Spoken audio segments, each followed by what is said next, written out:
I mean, I think the simple answer to your question is yes, that's a feasible way to handle it. The devil is in the details. I'm a Linux user, and so I could describe how you would do that on a Linux computer, but I have no idea how you would do it on a Mac or a Windows computer. And it's kind of that's sort of, I think, a level of detail that I don't know, maybe it's up to the other folks on the call, but I don't know if we want to dive into something that detailed on this call today, Bruce. But other people might differ, and maybe if everybody's interested in hearing how you might do that, I could do my best to sort of give a thumbnail sketch of how I would do it, how I would approach it. I So wasn't. I'll repeat the question since I just started the recording and Ursula just joined us.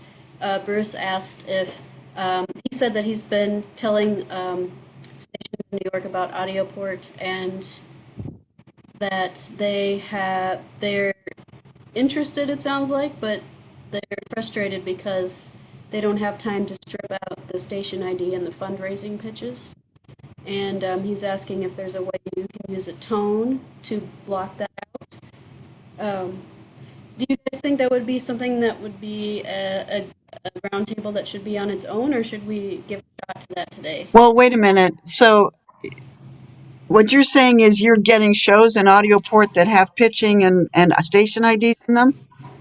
No, I'm saying that the people can't upload it because it's got, and I don't want to do it on this show. Maybe I'll just, call David and ask him. It doesn't need to be on the show, or if there's another easier way to do it.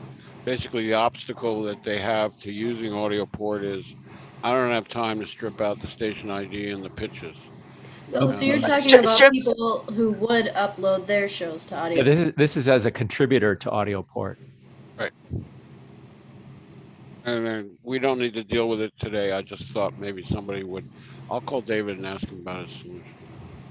Well, what you're looking for an automated way to do that? I'm looking for an easy way to do it.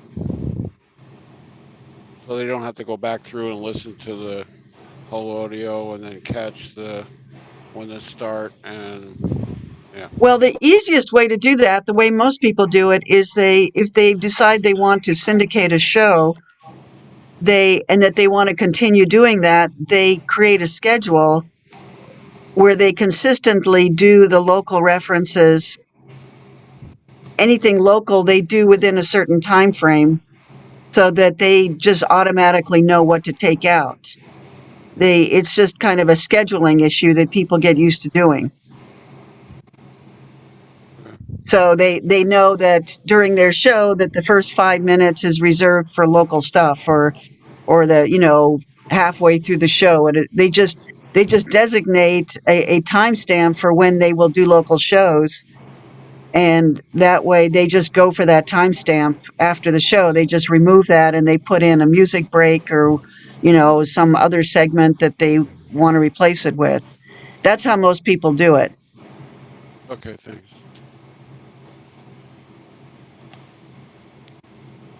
Okay.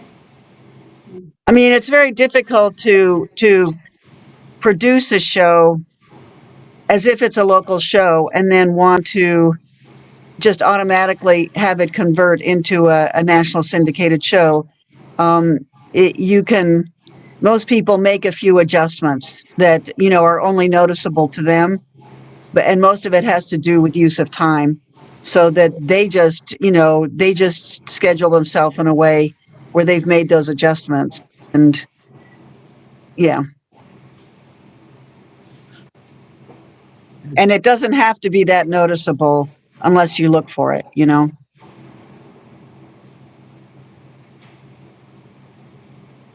Thanks, Ursula. I hope that answers your question, Bruce.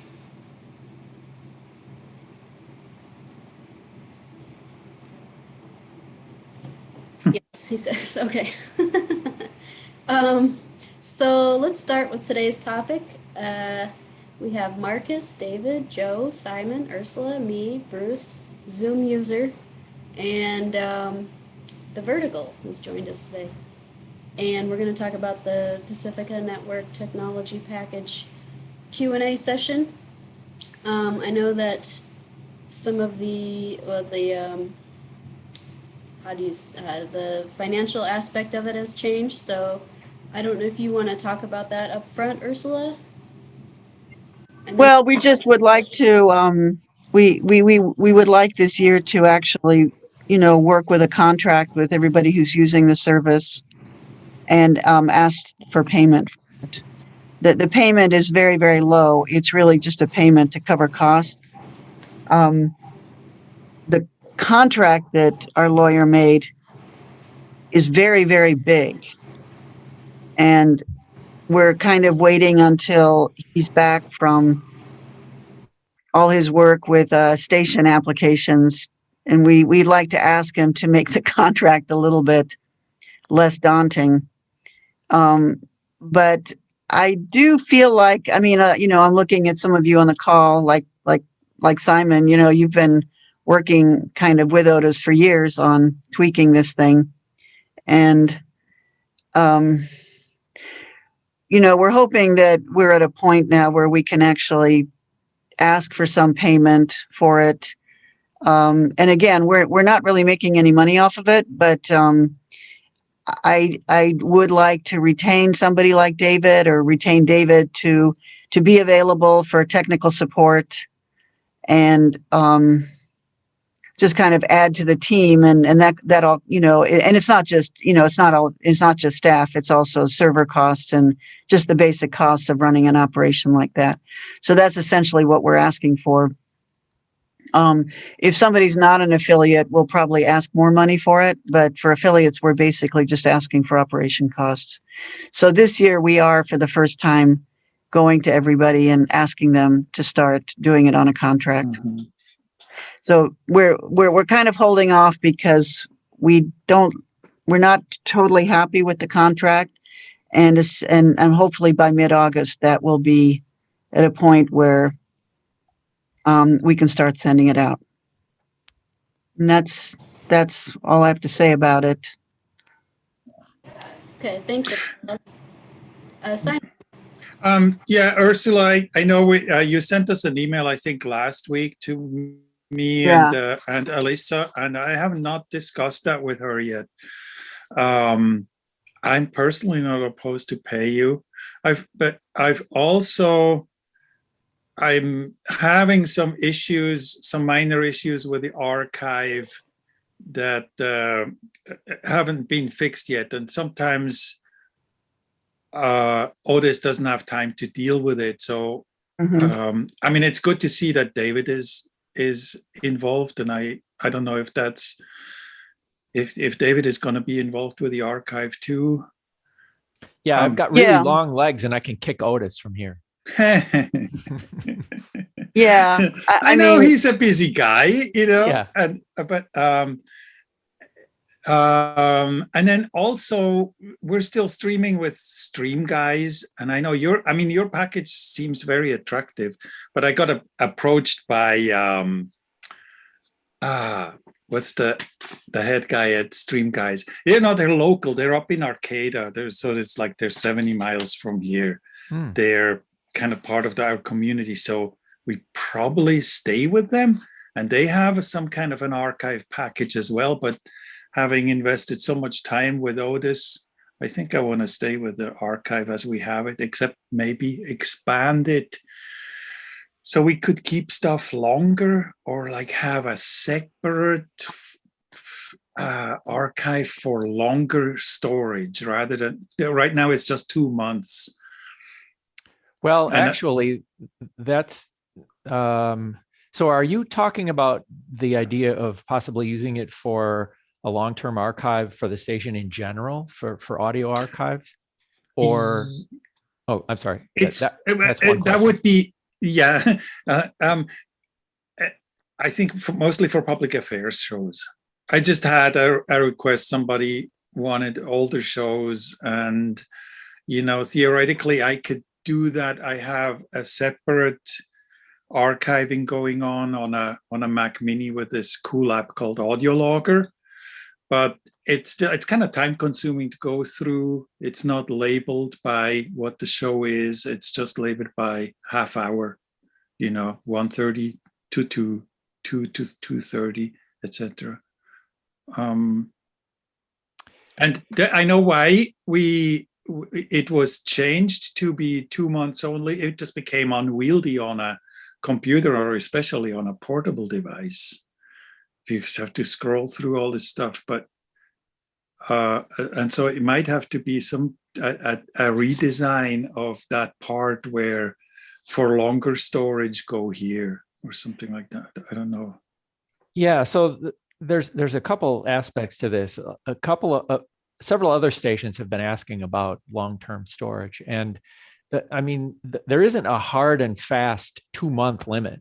It's not like it automatically expires everything at 2 months, or if it doesn't have to be that way. You may have your settings set up in such a way that it's removing things after 2 months, but we did that with a redesign some years ago when there was a new version. I mean, it's actually many years ago.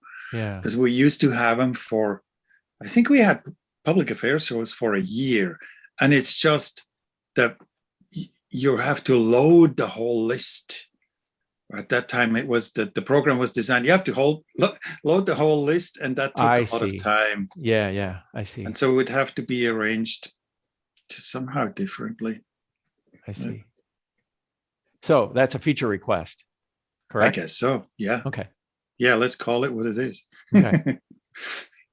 Thanks. Yeah, I mean, the truth is that Otis doesn't purge audio from the server until he starts running out of space. So it'll stay there as long as it can. And I think I haven't asked him what his process for purging audio is, but I get the sense that he doesn't do it without telling people. Like if the server's running low on space, he'll either go get more disk space, like literally physically buy additional hard drives, which he did not too long ago, or he'll purge it and he'll let people know, roughly what's being purged, so that that your station will know that some audio is going to be going away. But I think it's a worthwhile thing to add as a feature request. The cost is disk space. Well, I shouldn't say it. The cost is disk space on a long-term basis, and it's also the development cost of making a lot of files navigable, like you said, Simon. Yeah.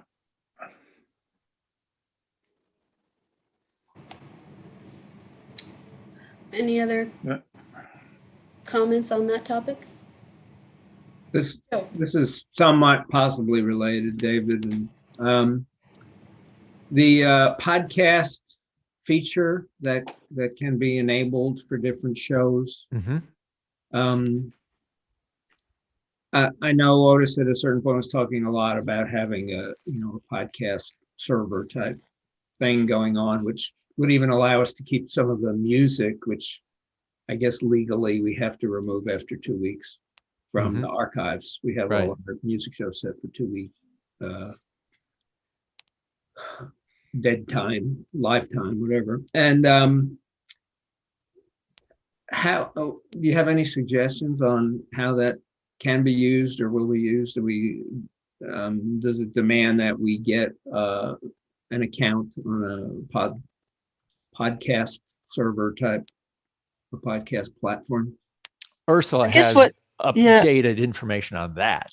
I guess what I want to check this because are you actually literally talking about podcasts, right? Not about, because it's a little bit confusing because AudioPort uses podcast technology. For a long time, AudioPort said podcast where it really meant, automate downloading. And that was before people were really doing podcasting. And so recently I asked Otis to remove that word from AudioPort because people were literally thinking they could host podcasts in AudioPort. So Ursula, let me interrupt for a second.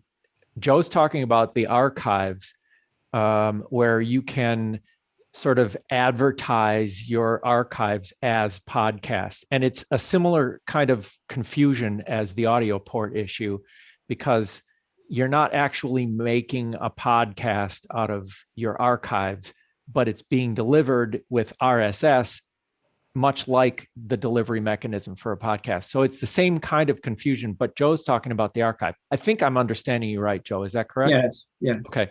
Yeah. So Joe, I still think you want to talk to Ursula about podcasting, because Ursula has been working on a Pacifica podcast platform. Uh-huh. Sounds interesting. But that's literally for podcasts. That's a podcast host site. But you're talking about the content in the archive, right?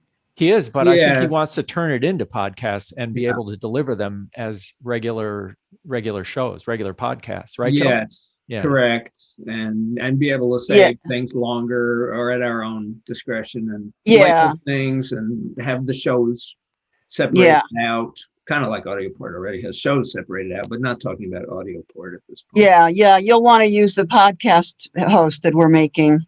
And we've been working on a podcast hosting site now for about 3 years, more than 3 years, 4 years. And we've had about 3 unsuccessful versions. And now I think we're actually working on a successful version. It's called Pacificaster. I think if you go to pacificaster.org, you actually can see it in its current form, but that's going to be changing very soon. But the idea is it is going to be called the Pacificaster, and it will be purely a podcast web hosting site for just straight up podcasts. And each station will have control. You'll have control over, that what you want to use that for, what you want to use the site for, what podcasts you want to put there. And I think also, correct me if I'm wrong, Stephanie, but I think it also, you can use it so it can show up on your website as well. So it can, be integrated into your website. I think that's part of the plan, so that your station has its own podcast website. That'd be great. Its own podcast page, as well as the Pacifica page. And then, of course, it'll connect with all the big libraries, that most people want to reach. So it'll kind of be an interesting, and that's partly what's made it kind of so unsuccessful, is that it's a little bit more layers than most people do. You've got the local presentation on your website. You've got the website that is the Pacifica, podcast website, which shows all of the podcasts in the network. And then, of course, it's connecting to the big libraries like Google Play and all those. So the first few times it just didn't work right. So I think we have a good team now, and they seem to really be getting it right this time. So I'm hoping that it should be done by, what do you think, Stephanie? Maybe January? Does that seem feasible? Yeah, that's what it sounded like. Yeah. So that will be, I think, what you're looking for. That will then be something that you will control, and it will look like a real podcast website. Have the image and the descriptions and you'll be able to play it on the site, and also to have it with an RSS feed sent to, whatever you choose to send it to. Sounds great. Yeah, we thought it was like a small thing, and it's turning out to be as big, if not bigger, than AudioPort turned out to be in terms of, getting it constructed, because we live in a much more complex world now than we did when we made AudioPort. So Ursula and David, talking about the podcast option when you post to the archive, the current archive, that would sure be cool if that automatically, if you set that it automatically went to the Pacificaster. I don't think you'd want that, Joe, honestly. No?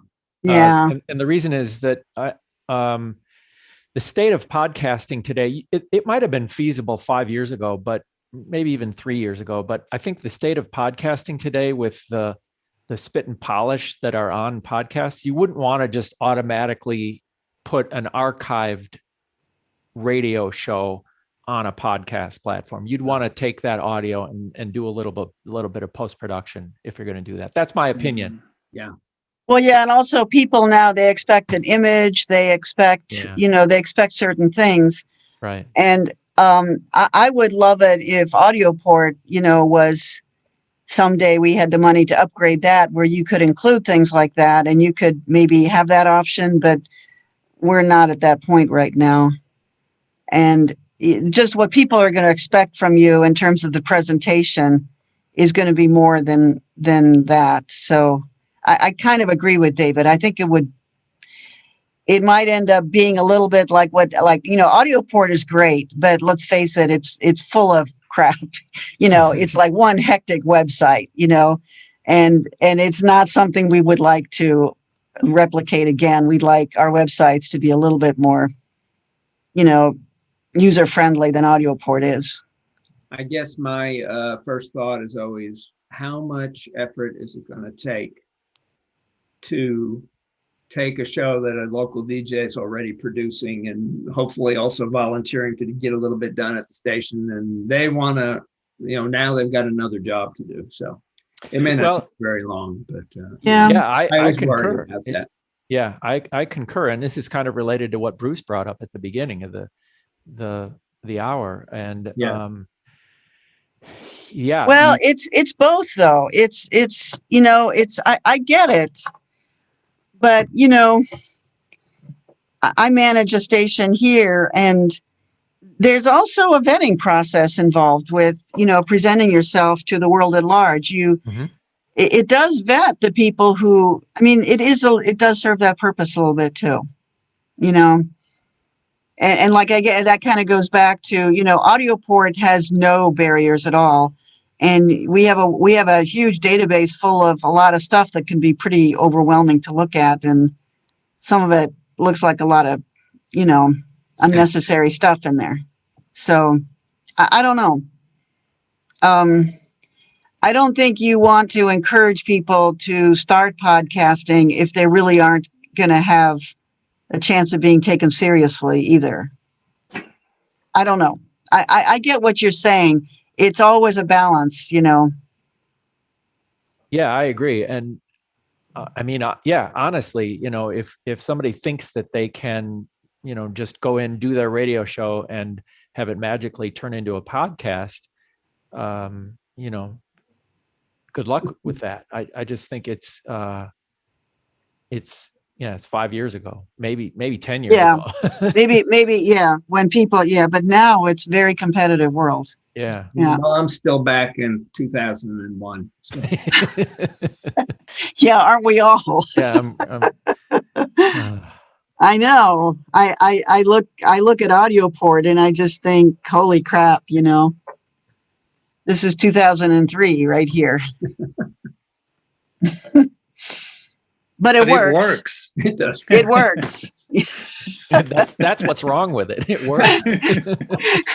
So it's like, but I look at it and I think we deserve better, but maybe someday, but it works. It does. I love it. Hey, Simon, I do too. I'm sorry. Can we go back to the archive question for a second? The long-term archives? Sure. Simon, were you thinking that would be a station-only access to the long-term stuff, or would you want that visible to your listeners? I thought it would be visible to the listeners. Okay. And it would just be for stuff that's not copyright encumbered. Understood. Yeah. Although, some will be. Some people use sure copyrighted music for theme songs and whatever. Like our news theme. Slap their wrist for that. But slap the whole station's wrist then. Yeah, right. Yeah. And I've thought about archive.org because our local, or the Eureka cable access, I believe they post everything to archive. And I've made attempts, but I haven't followed through. To find out thought. Yeah. Well, so that automatically it could it would have to be an automated thing that it also goes there, but there's a lot to think about and set it up so that people can find it. Right. Yeah.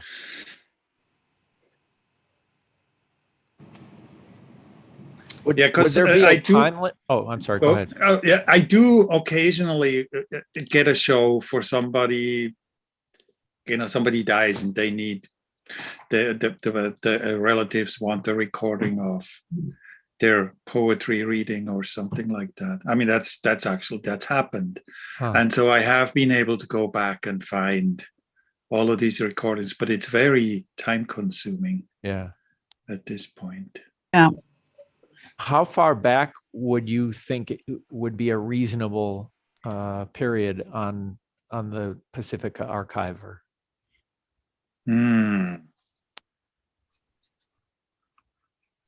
I don't know. I mean, sometimes I look for something and some show on NPR shows up from 1999 or whatever.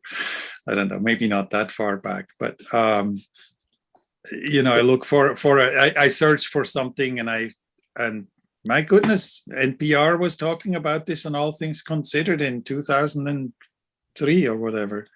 And there's a recording, and that's awesome. But that's asking a lot. Yeah, I was going to say, I'm asking what KMUD thinks is reasonable. And actually, this is a question for everybody who uses the archive. How long of a retention period would you think would be? I mean, assuming infinite isn't possible. I look forward for you to join us.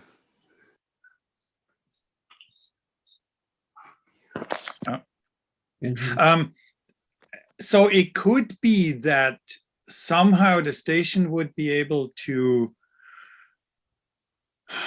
transfer a year's worth of archiving and then build up a local archive like that. And that would then be much easier at the local level to see when somebody says, I want a recording from 7 p.m. on January 1st. So if you had a year's worth of public archive on the Pacifica server and the ability to download it to the station, that would be acceptable. This is a general question for all of you, not just Simon.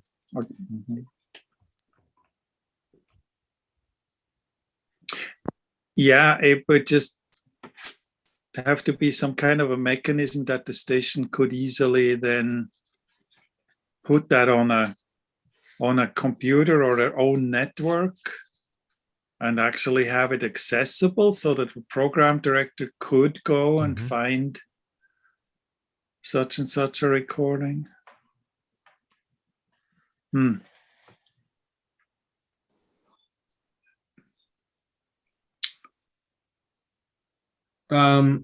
We use for live shows that we don't have pre-recorded. We use Total Recorder, and you could use it even for pre-recorded shows. But at a certain time of day, it'll take that hour or 2 hours or whatever it is and put it in a particular folder location. And there are automatic cloud-based uploads that could then occur to put them in some other server or cloud storage somewhere. Just a thought. And so we have a lot of our shows. We've got years of our shows just sitting in the computer in a particular folder that either the person has put in them because it was pre-recorded or that we captured during the broadcast. And we put them. So we've collected them all in particular folder locations on the studio computers. Yeah, see, Simon, if you had switched over to Rivendell, you could create podcasts of your shows automatically with Rivendell.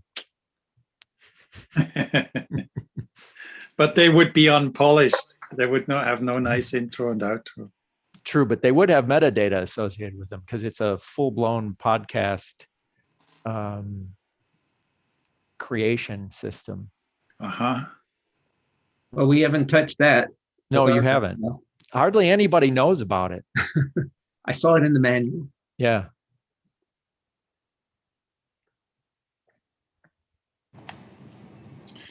Any other questions? Is everybody here using the archives and the Confessor or not? Yes. Yeah. Are you, Marcus?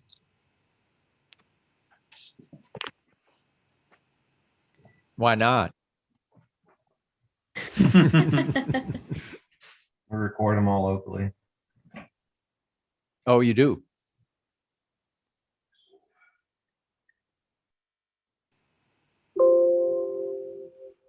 Do you have any questions about it, Marcus, or you're just listening?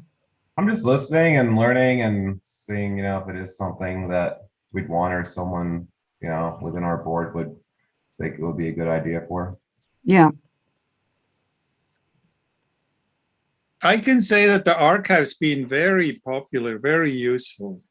And if something doesn't work, I hear about it pretty quickly. That's a good measure. I think so. Yeah. I know there's a way to go look at what shows get listened to or downloaded. And Otis has told me the login, but I haven't done that in very, very long time. And rarely I need to learn that again. Yeah. And David, you've been working on that too, in terms of just, information, right? Yeah, that's specifically for stations that stream with Pacifica. Oh, okay. Okay. Yeah, it doesn't. I haven't hooked that up to the archive. Mm-hmm. Actually, I think Otis's statistics and analytics for the archive are pretty good and pretty thorough. What Simon was referring to. Uh-huh.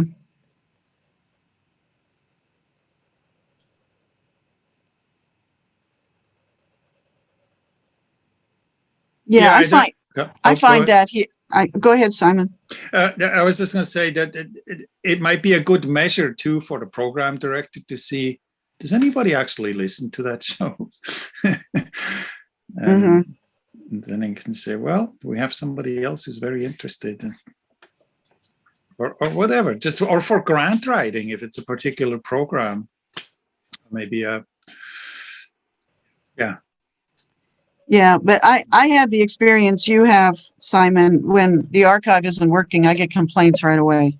Mm-hmm. So it does tell me that people use them. People like the time shift a lot. Mm-hmm.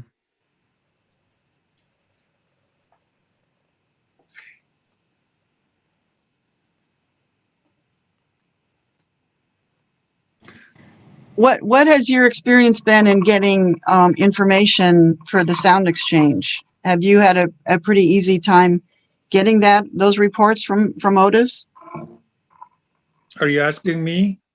Well, just I guess you and Joe, Okay. because you're the two people here that use it. We still use Spinitron. Oh, okay. And we just use the Confessor to set up the archive, actually. Uh-huh. Yeah. On our end, I had a bug Otis for a long, long time, and he kept giving me some formatted reports. And every time I would go to Sound Exchange website to submit it, it didn't want that report. It didn't want it formatted that way. I don't know if they've changed it, and I'm not sure how, NFCB, NPR, I don't know. I think it's the same format, but No.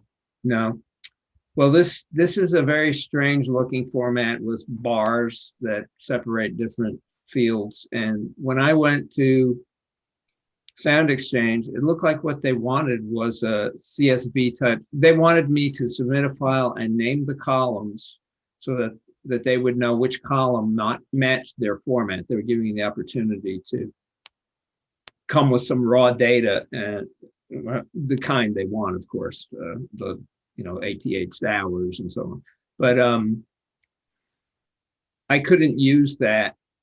It seemed like it was more, they wanted something more like the BMI ASCAP stuff where you could submit a CSV file or an Excel file. So it didn't work for me. Now I haven't tried Otis's, he built it into the menu now in Confessor.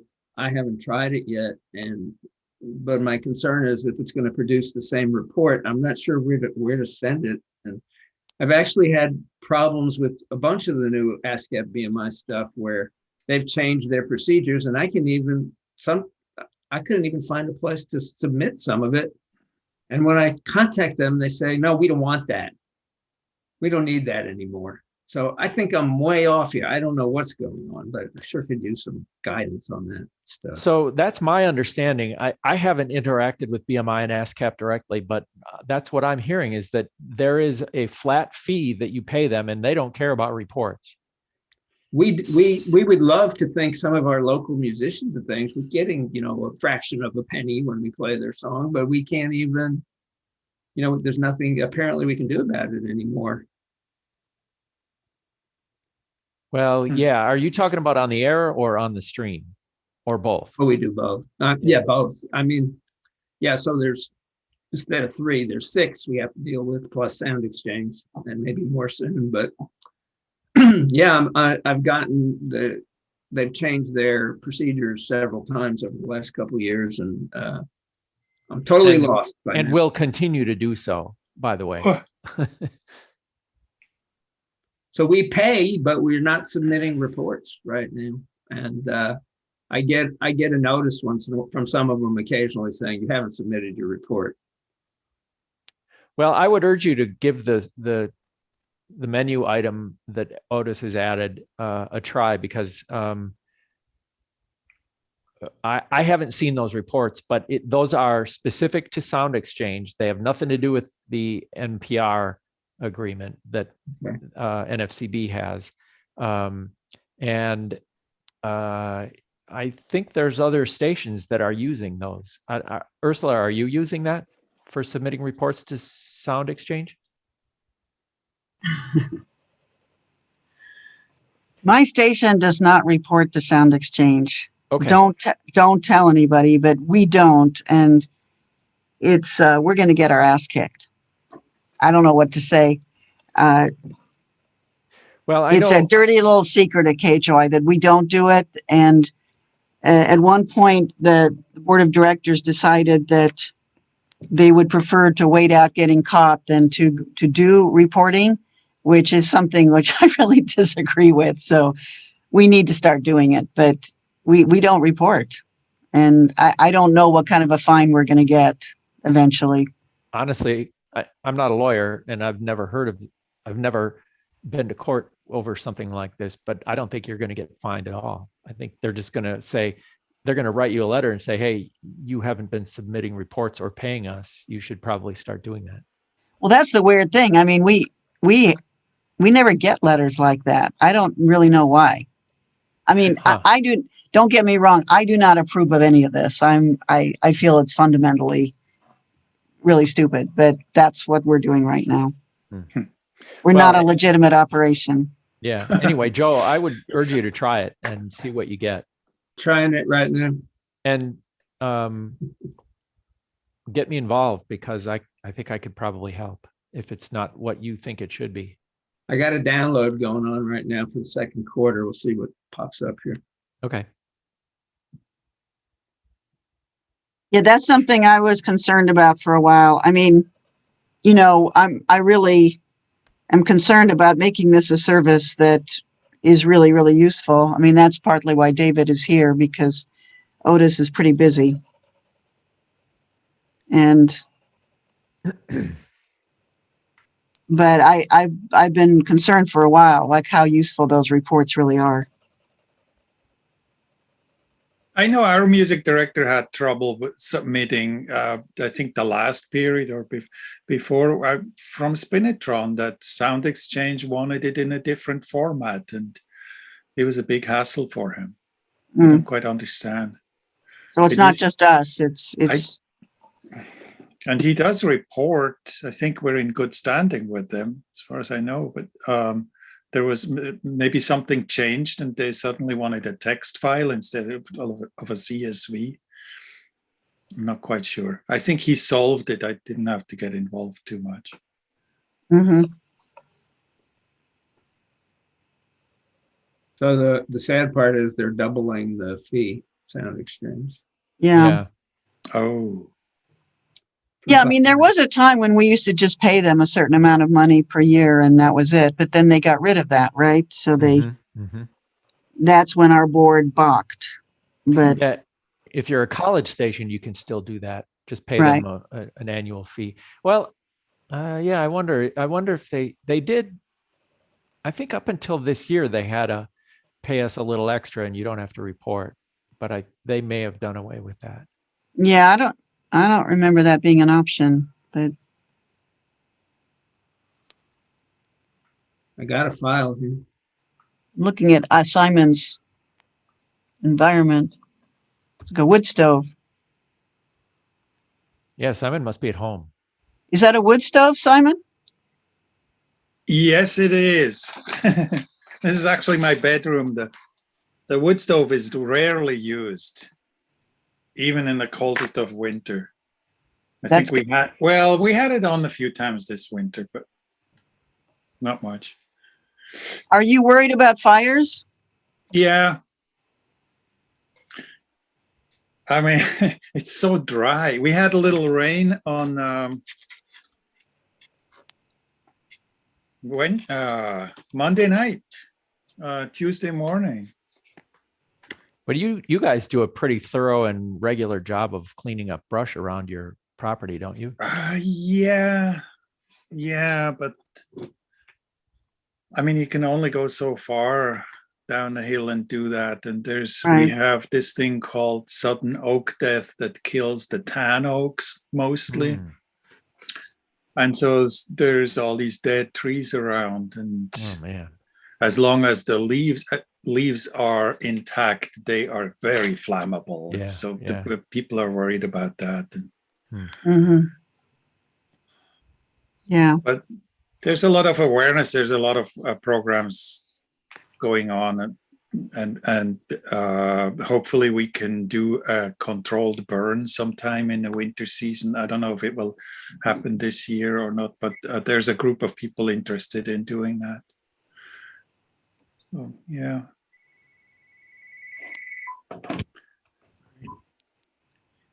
I got files downloaded here. Okay. Great. They're interesting. Really, it's hard to even understand how, well, in the Excel spreadsheet, which is an .emr file, I don't even see how it could be used to figure out what kind of, what the music is, because things are just, looks like it's just spaces. It's just, wow. I don't know. It's a strange file. But then the other files are what I was talking about, where there's bars, a text file, and I don't want to, since you can't see it, there's not much point talking about it, but it has. You could share your screen. Am I able to do that? Or Yeah, do you need to do it for me or what? there's a green button All right. on the bottom menu. Let me look.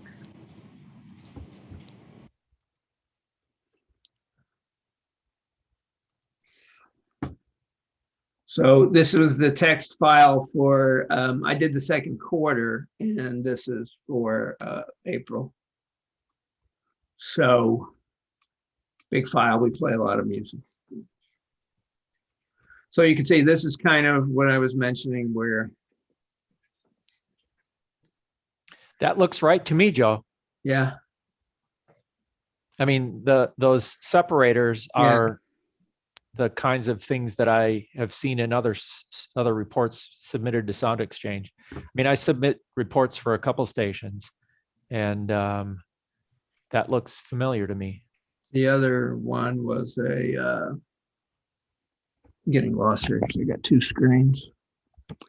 Let me see if I can. Where did it go? Darn it.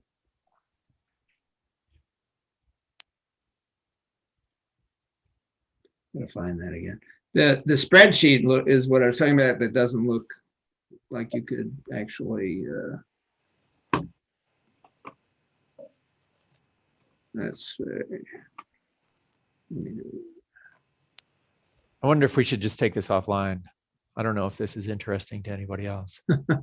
Probably not. Yeah. Now it's having trouble pulling up that spreadsheet. It's pretty big. Yeah, let's not mess with it. But yeah, as I mentioned, when I was trying to submit the file, I just, but what I had, I think, was more the spreadsheet version. Maybe I just needed the text file versions of them with the bars, because the spreadsheet didn't have those in it. I will try though. I will try that again. I'll report back. Cool. Any other questions on the technology package? Would the podcast thing be a part provided as part of the technology package, Ursula? That's a really good question. We don't know. We've been trying to figure out what is the best way to do it. And at one point we were thinking, well, we could do like two types of affiliation. You could have the regular affiliation, and then you could kind of have like affiliation, the pro version, the plus version, which would then give you access to the archives and the Pacificaster for a little bit more money. So that was one version we thought of. But I just find that stations are so individual that I don't know if grouping things like that makes sense.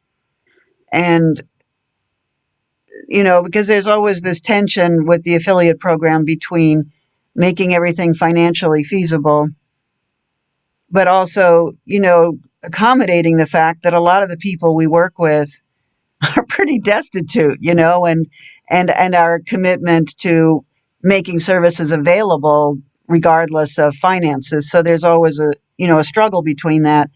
And it's very, very nuanced. And I don't know, like, if, people use the service for different things, like Simon, you don't use the stream, but you use the archive. Everybody has like a different thing that they want. And I don't know how people would respond to kind of that grouping. And so that would mean we would still itemize the menu of services. And so I'm wondering what if you have any feedback for me, I'd appreciate hearing it, because we've been thinking about this for a while and haven't been able to really get a sense. I tend to still lean more towards just making it a menu of services, because everybody is so different in this network. We're not dealing with a type of clients who you can, like like you would say with Zoom, or where you can just kind of create different levels of service and people are just willing to pay it. I don't know. Tell me what you think. We really have not made a decision yet. I think it would be fair to itemize it. If we want streaming, we pay a little more. I mean, Otis has let me use a stream occasionally for like special events, and I could just use the IceCast server. It's been great. I haven't used it in quite a while. Occasionally for testing, I set up a new streaming box or something, and that's really nice. I have a streamer I can send it to and then listen. Yeah. Well, yeah, and I mean, there's always that. I don't know. I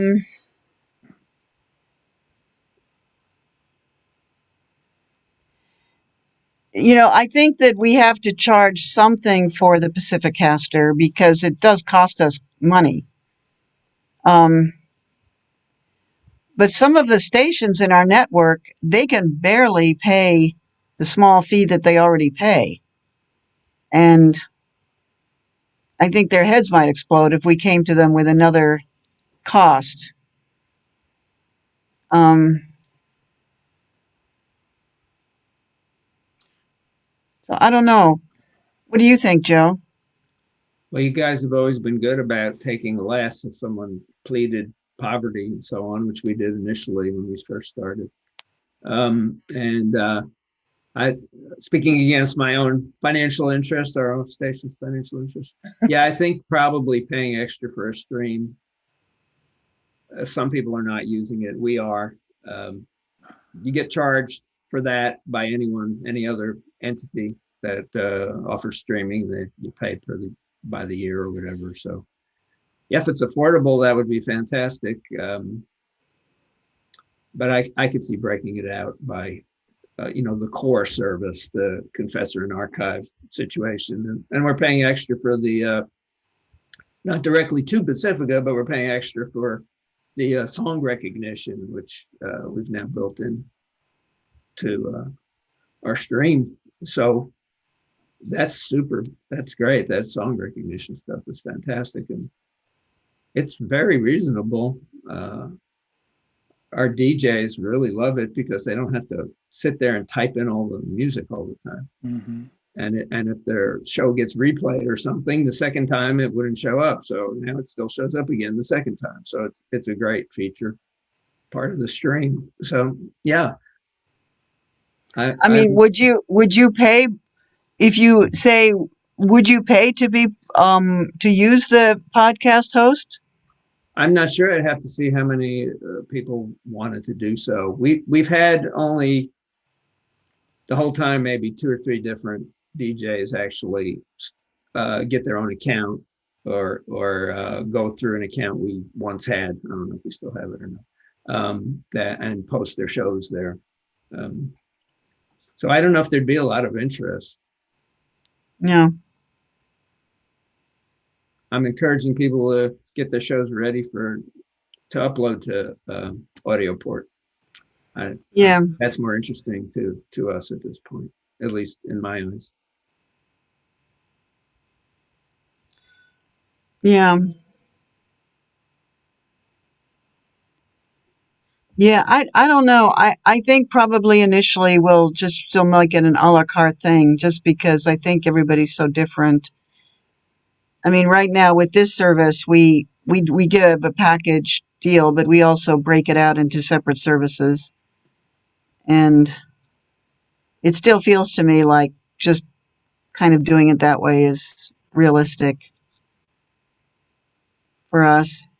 Probably, I mean, what I'd like to do when we get the podcast hosting website working, I would like to include an educational component, a training component to go with it so that, if a station wants to get involved with it, that we provide some support training to the station because it is a little bit, outside of a lot of people's wheelhouse still.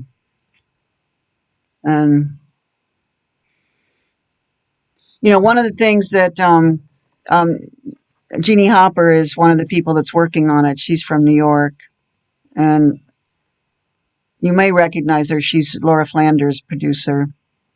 And she was talking to me the other day about, the idea of helping stations create like a podcast channel on the website so that you could, in a way, create a podcast version of your station to reach people that don't listen to the radio but listen to podcasts, and kind of curate, a kind of a, not really your station, but something that simulates, your station so that people would be getting kind of a really branded set of podcasts that they would identify with you.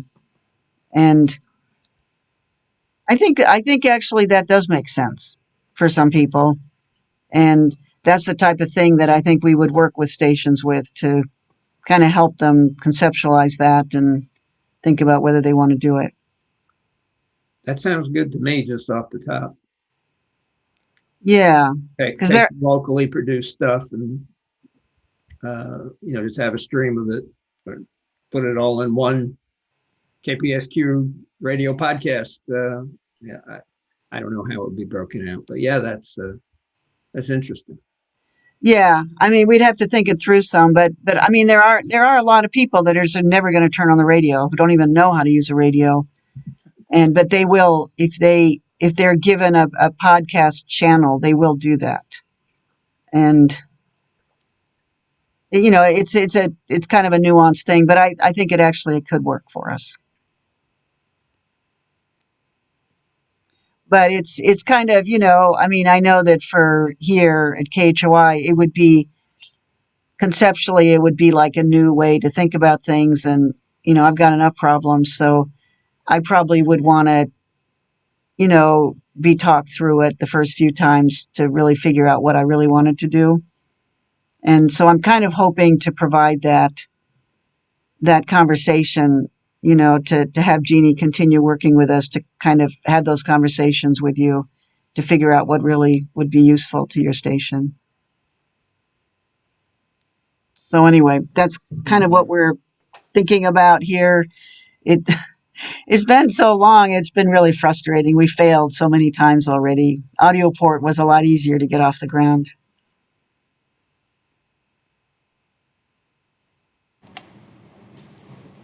Well, I'm excited about it. I think it's going to be good.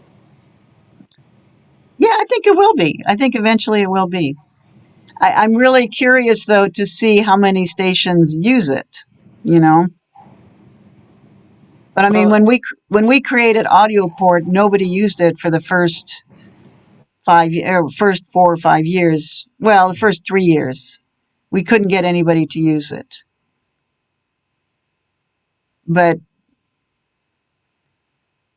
yeah, so I'm curious to see But everyone knows what podcasts are, and yeah, it's I more think common. it's very trendy right now, and Yeah. I don't know. It seems like it would. So yeah, I mean, I hope we don't build it for nothing after all this trouble. Hope somebody uses it. I don't know. well, you've got a few stations using it now, right? A few, yeah, and we have a number of independent producers who either are using it or want to use it. So, I mean, I think the barrier to entry is kind of like doing a regular radio show, like a weekly radio show for 2 hours. Like, oh yeah, I'm super excited. I want to do that. I want to play all my favorite music. And after the first month, people are like, oh my God, this is a lot of work. yeah, I have to do this again. Yeah. Especially if you want to Yeah. not play the same things over and over. I think podcasting takes that to another level. Yeah, I agree. And this, you know, and the standards have risen dramatically in the last few years. So Yeah. you don't want to be making a podcast and then nobody ever takes it. That's like a big waste of your time. So Yeah. it's no longer just awesome to get a podcast. People expect something good, you know, right now with a certain sound to it and this and that. So yeah. So we'll see. I don't know. I do think it's something we should make available to the network because it is, I mean, it's not going away. So we should be doing it. So we'll see what happens. Yeah. Oh, I just something just a small thing I've thought about when shows are placed into the archive. An easy way for each producer to describe their show. I'm kind of forgetting right now, but I know it seemed like it was difficult to label things that had to be done by an admin or something. I'm trying to remember, but it'd be nice if there was an easy way for someone to put the names of the guests they had on their show that week, something like that. I know you can do it, but you got to go find the show. I'm not sure. I mean, maybe it's easier if you log in as that show producer. I'll have to look at it again. Sorry. Shouldn't have mentioned it till I refreshed my memory about it. But I always thought it didn't get done enough because it wasn't easy for the producer to put that information in. Yeah, I can't remember. Do you know, David? I can't remember actually myself. No, I was gonna ask if we could maybe talk about that offline, but might be of general interest. I don't know how to do that for each specific instance of a show is what you mean, Joe, right? Yeah, so if someone pulls up a show and they said, oh, so-and-so got interviewed, was it 2 weeks ago or 3 weeks ago? I can't remember. If it was fairly easy for the producer to enter that data, then I don't think it is. I think that's a request, David. I Yeah. don't think so. I think it should be there too. Yeah, I don't think that is easy. Uh-oh, I'm out of note paper. But isn't that something that you would put in the metadata of the MP3 file that you send up to the server? That's not how the You archiver could. works, but yeah, Okay. that would be the way to do it for sure. Okay. Yeah, but the archive doesn't work that way. It's Right. I don't think you can do it right now. I Are you think that talking about the audio archive or the Yes. Pacificaster? No, the Oh, audio archive. audio archive. Yeah, I know you can do it because we've done it. I just remember thinking, well, now I see why no one ever does this. It's not straightforward. It's a little confusing, actually. Because I've done it, I've tried it, and with some shows I was able to, well, it was like a live broadcast, and it wouldn't let me change the category of the show. yeah. One part of that live broadcast and the other one. No, I think it just didn't want to change the category, and I don't understand why. And I didn't follow up with Otis about it because it came and went. Something else came. Yeah, let me check on that. It should be something that you could do either at the time the show is airing or afterward. It should, and it used to be fairly easy. It might actually be a bug that's in the latest system. Otis just installed it, the latest, a few months ago. I think it was still in winter or early spring. And some things are different. I think you have to go into archive and then pull up the show for that week. Find the show and pull it up for that week. And then, anyway, yeah, it's not in Confessor, I don't think. But you'd have to add all your show producers as users. Well, we used to have that because they would all enter their playlist. Oh, right. Well, not all of them had playlists, but most of them had music shows. So they don't have to do that anymore. Right. So we still have them set up, a bunch of people set up as users, but they're not logging in anymore. Yeah, right.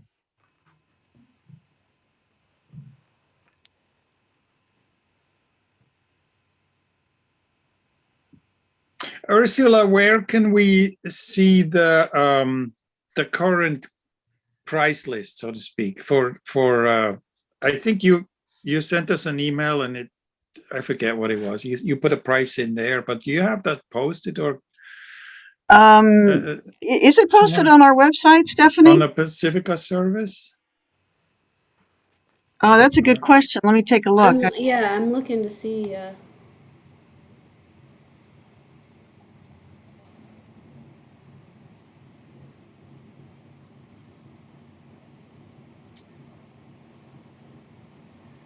Did the email you sent out recently have any prices? I can't remember. It did, yes.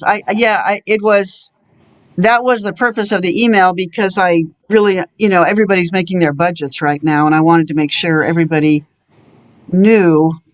Let me see, maybe I can just. We have the package is $400 a year. Is that the updated or? Let me look at the email I sent. I'm in a different space, so I'm not at my computer. Okay. We have it as $400 a year for the streaming and copyright confessor, or $40 a month for streaming and copyright confessor, $100 a year. Let me take a look here.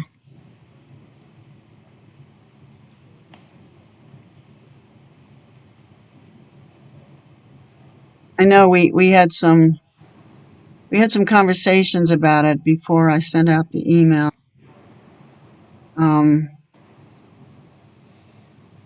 Excuse me. Okay, so the streaming, what we wrote here is we're saying the streaming service is $300 annually, and the Confessor archive is $100 annually. That's what we said. Okay. That's a deal. How are you even covering your costs at that price? It's It's an incredibly low low price. And to be honest, many stations could do better, but there are some stations that just will be completely out of the running if we make it higher. And I guess we could make it a sliding scale like we do with the affiliate fees, but we just felt for the first year, this is what we're going to do. Mm-hmm. We can do it because the affiliate program, knock on wood, is financially stable. So we're in a position to do that. Probably with time, we'll probably talk to the stations that are bigger and say, can you do better? Because it is, I mean, we're asking for almost nothing. Yeah. But it's a start. And I still, there's still things about this service that I'm not 100% confident about. And I think in the next year, we'll get a little bit more confident, things like what we talked about today. We want it to really be a service that you feel like you're getting what you pay for. So this is where we're starting. But yeah, it's a ridiculous price. But it's more than we've ever gotten before. Up until now, we haven't gotten anything for it. So, it's a start. But yeah, it's an affiliate. Like I said, we're trying to cover services, and fortunately, we've done okay in the last few years here, so we can do it. Well, we can pay. Okay, well, that's fantastic. I mean, it'll make a difference to us. It really will. I don't want to pay. I know. I don't want to pay either. I know. We're paying too here at KHOI, and it is kind of like once you get it for free, you hate to start to pay for it, but. Right. Well, with that in mind, when we said, well, we can pay you the full price for the affiliate fee, then, then all of a sudden it starts to really add up. Yeah, not that much. Sound exchange doubled, everybody. Well, yeah, that's true. Yeah. But we're okay. Yeah, Simon, I don't know if you heard, but we lost our building. So we're also having to move. No. Ooh, KHOI? Wow. Yeah. Our neighbors ganged up on us and got they did us in. Wow. The dark side of Iowa nice. So wow. So we lost our building, our beautiful building, and so we're moving probably in September and October. We're moving. So wow. Where are you moving to? Well, we were lucky. We had a little bit of a windfall. There's a house 2 blocks away from us on the same street, which 10 years ago somebody made into a recording studio. Uh-huh. And so the first floor is studios. And so he all of a sudden wanted to sell his house. So we bought his house. Uh-huh. Right. So now we have an old Victorian house.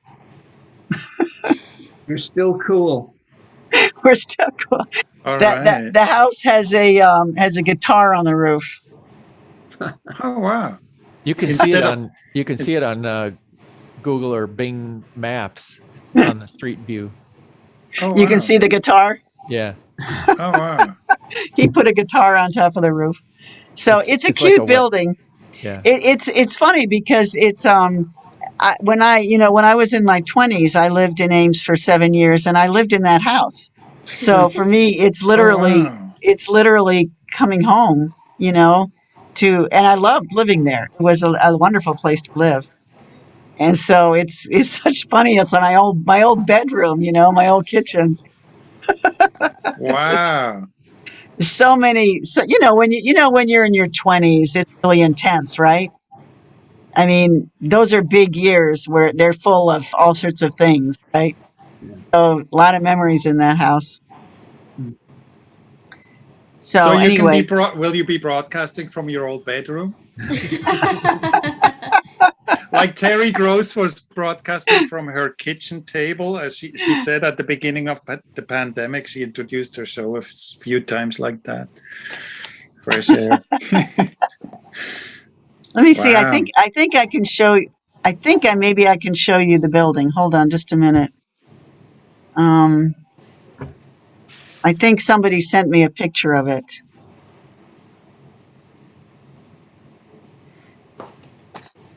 It's a very cute building. I mean, it's nice.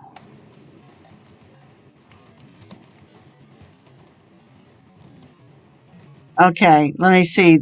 This isn't a very good photograph of it, but you kind of get the gist of it. Let me see. So Stephanie, I can share the screen, right? Yeah. I'm trying to see where I don't have a share feature. Oh, I see. Oh, I see what I'm It's doing. not the, okay. Okay. It helps if you have it in the browser before you start sharing. Can you Okay. see it now? Oh, Yeah. yeah. Yeah.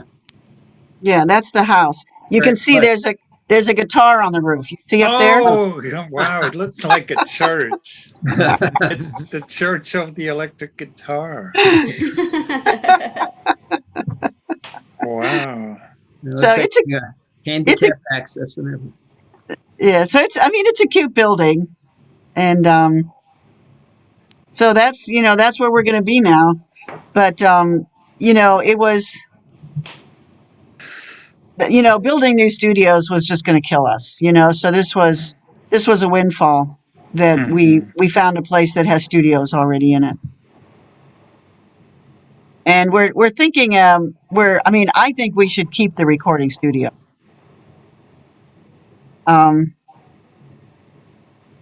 I think it's an asset to the place. So we'll see what happens. Anyway, that's But, the but new KHOI. It's wow. big change, big And it change. will give you space for your whole operation and your Well, offices and everything. hopefully eventually, yeah, there's a little bit of a struggle going on over that. I mean, the trouble is the second floor could be rented out as an apartment, which is very appealing to some people. And so I don't know. We'll see. It's Well, if you did this in the old days, all the DJs, producers, and everybody would be living in the house. It'd be a KHOI commune. You're right. You're absolutely right about that. Yeah. Well, you've got the ideal place for that, Joe. Your The station's hotel. in a hotel. Oh, wow. A little classier than we were used to.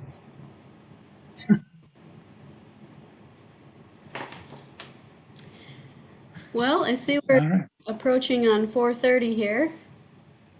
Does this feel like a good stopping point for everybody?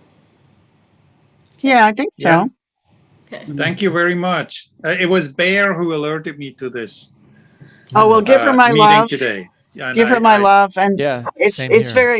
very nice to see you, Simon. It's thank you a very rare much. treat. Same here. Yeah, it was great to Yeah. see you. And you too, Joe. Yeah. Yeah, Yeah. David Yeah. and Ursula and Stephanie, and hadn't met Yeah. Simon before. Yeah, I haven't met you. You're in San Diego, right? No, No? far away. We're in Arkansas, Oh, Fayetteville, Arkansas. oh, okay. Fayetteville, right? Fayetteville. Oh, I see. Wow. Yeah. Yeah. Never been there. Arkansas is a All right. beautiful state. Mm. Yeah, it's a beautiful city too. Beautiful state. Beautiful city. Yeah. Well, thank you so much, guys, for attending and bringing your questions. This was great. Thank you Yeah, very thank much. you. It's nice Together. chatting too. Appreciate it. Yeah. Yeah.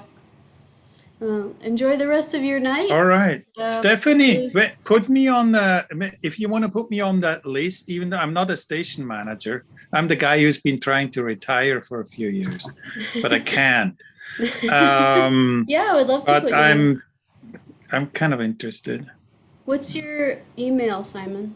Simon@kmud.org. Have we had a session on how to retire? Yeah. Well, Yeah, well, let's. David came close. He did a Right. session on succession planning, I remember. Yeah, I need to know more But- about that. about as close as it gets. I need a successor. Yeah, maybe we should do another roundtable just on updating everybody on their succession planning. Yeah, Paul Smart at WCAA in Albany took my template and created a succession plan. And he hasn't left the station, but he moved to Mexico, and he basically turned all the volunteers into producers and managers, and it seems to be working fairly well. In fact, they had a hiccup the other day. The station lost power temporarily and went off the air, and they had a whole sort of a procedure on what to do, and they followed that procedure. And I think there were a couple hiccups, and they'll refine that procedure, but it worked out pretty well. Hmm. Paul would be a good one to have on that roundtable. Yeah, okay. Yeah, well, it seems like it'd be, and maybe like another succession planning with problem solving. Yeah. Yeah. Yeah, the trouble is one of the people I contacted to get information from is a former station manager, and it was right after he left KFAI, and he was like, I just don't want to talk about any of that Yeah. stuff. So it's real hard Yeah. to get a hold of the people who have been succeeded. It was part of the plan, right? Yeah, right. Yeah, that's Yeah. a good Wonder- idea to have just maybe ongoing versions of what people have done. Hmm. You could plan it, or you could walk away and see who stepped forward and figured it out. Right, right. I mean, if people don't want to step forward and do it, people don't realize all the multitude of issues and problems and detail and complexities and keeping it running. And Hmm. I've been trying to hold classes and get people to see what people have an affinity towards. Hmm.